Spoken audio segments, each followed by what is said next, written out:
Животът е пътешествие. Пътят ни започва от първото ни вдъхване, от първия удар на сърцето ни, от първия ни плач и първата усмивка. Всички ние имаме един и същ старт, но финишираме по различно време и по различен начин. Всеки кръстопът ни поставя пред избор. На къде да поемем? Някой е минал по този път преди нас, поставил е знаци, направил е карта. Ако ги следим внимателно, няма да се загубим. Ще стигнем до целта.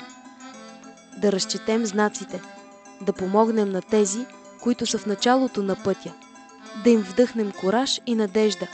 Това е целта на нашето пътуване с проект Слънчогледи. Каним ви да се присъедините.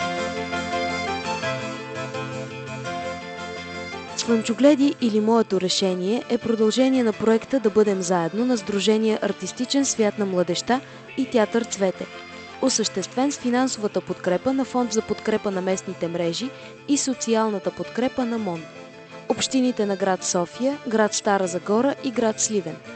Целта на проекта е разширяване и укрепване на неформалното гражданско образование в българското училище чрез използване инструментариума на изкуството и методики, близки до психиката и възприятията на младите хора.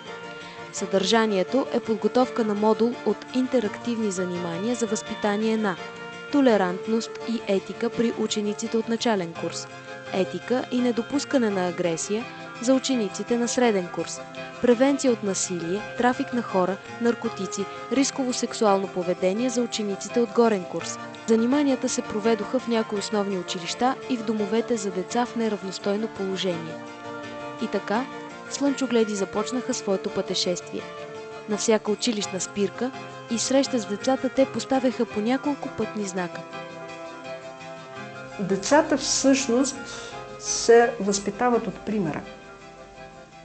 И ако аз давам пример на човек, който минава равнодушно покрай болката, проблемите, няма в себе си състрадание, истинско и съчувствие, децата ще се научат на същото. Ако с личния си пример аз правя нещо друго, детето има избор. Можем ли ние да предоставяме избор на децата си или не? Техният път в много отношения зависи от нас.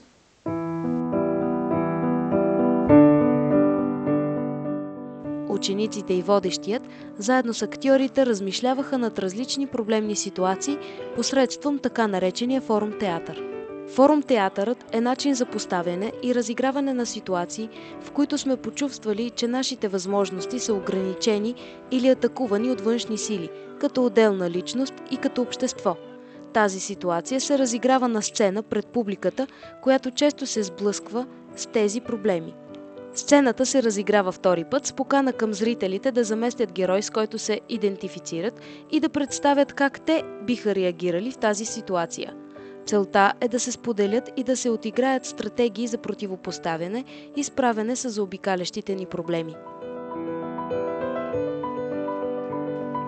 Уважаеми дами и господа, добре дошли на нашия театър! Моля, запретнете удобно вашите колани и се пригответе за излитане!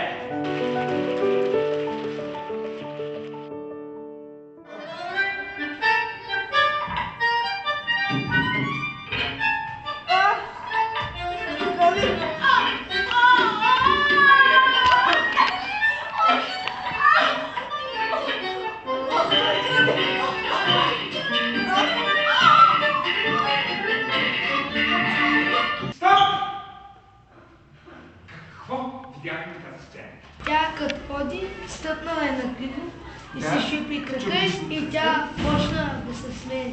Колко от вас са си изключвали какъня? Аз! Болеше ли? Да! А какво може да направим в такава ситуация? Ще ми заведеш ли? Айде! Айде!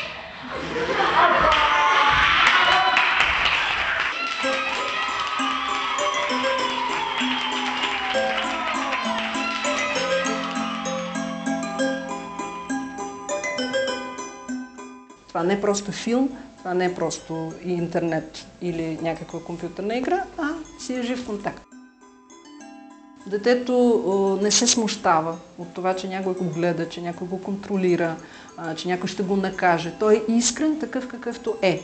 В стрес са децата ни и това е някаква друга форма, която не ги стресира. Този начин на комуникиране, общуване и учене, защото все пак се учиш на нещо. Интересна форма, чрез която децата може, и ние възрастните дори може да се учим.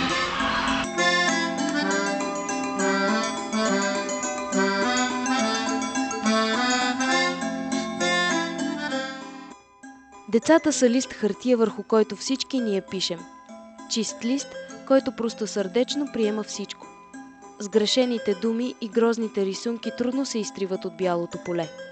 Семейната среда, възпитателите в дома, училището, както и извънкласните дейности са тези, които оформят децата и слагат първите знаци по пътя им.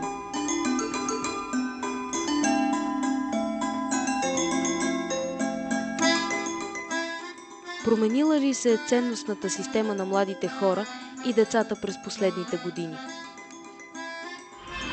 Нещо, което мен ме притеснява, е, че децата ни станаха по-освободени.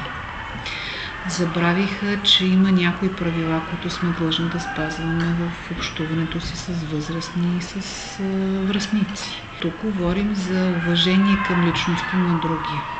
Като че ли за мен това създава безпокойство. Не желая да се съобразят, че до тях има връстник, който има същите права, каквито има всеки един човек или всяко едно дете.